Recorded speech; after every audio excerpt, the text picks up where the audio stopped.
Décembre 1996. Dans le petit village tranquille de Tormore, au cœur du comté de Cork en Irlande, une nuit glaciale vient briser la quiétude locale. Sophie Toscan du Plantier, productrice de cinéma française reconnue, passe ses vacances dans sa maison isolée, loin de l'agitation parisienne. Mais cette retraite paisible tourne au cauchemar. Le matin du 24 décembre, son corps est retrouvé, allongé près d'une clôture en fil barbelé. Elle porte encore son pyjama, comme figée dans un dernier combat désespéré. Le visage, le crâne et le corps entier sont couverts d'une quarantaine de blessures. Les enquêteurs dénombrent d'innombrables coups portés avec une pierre lourde, un parpaing vraisemblablement utilisé comme une arme meurtrière. Ce crime d'une brutalité extrême bouleverse la région et le monde du cinéma français. Qui a pu commettre un acte aussi violent contre une femme apparemment sans ennemi ? Yann Bailey, un journaliste britannique vivant à proximité, devient rapidement la principale personne suspectée. Présent sur les lieux peu après la découverte du corps, il attire l'attention par ses propos ambigus et un comportement étrange.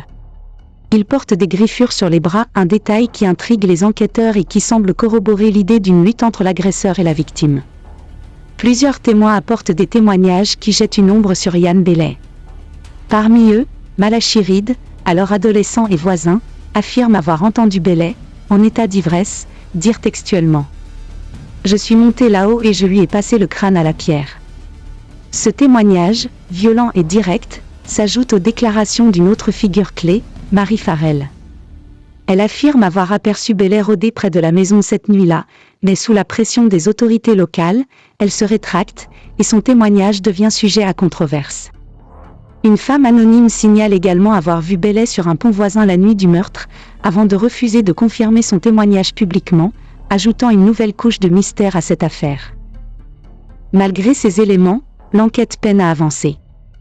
Les analyses médico-légales révèlent la présence d'ADN féminin sur plusieurs objets liés au crime, confirmant l'identité de la victime, mais une trace masculine, qui ne correspond ni à Sophie ni à Bailey, apparaît sur la botte gauche de la victime, suggérant la possible implication d'un tiers. En Irlande, la justice décide finalement de ne pas inculper Yann Bailey, estimant que les preuves sont insuffisantes.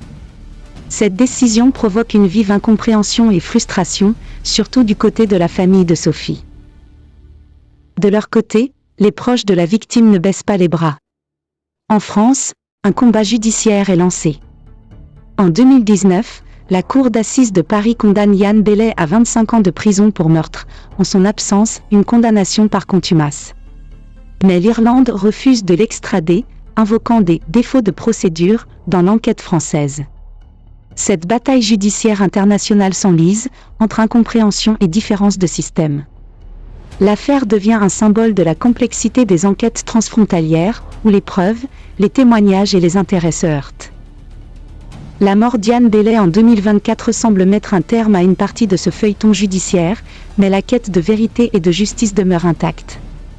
Les autorités continuent de travailler sur le dossier, épaulées par des technologies ADN modernes, notamment avec l'aide du FBI, dans l'espoir de faire avancer la vérité.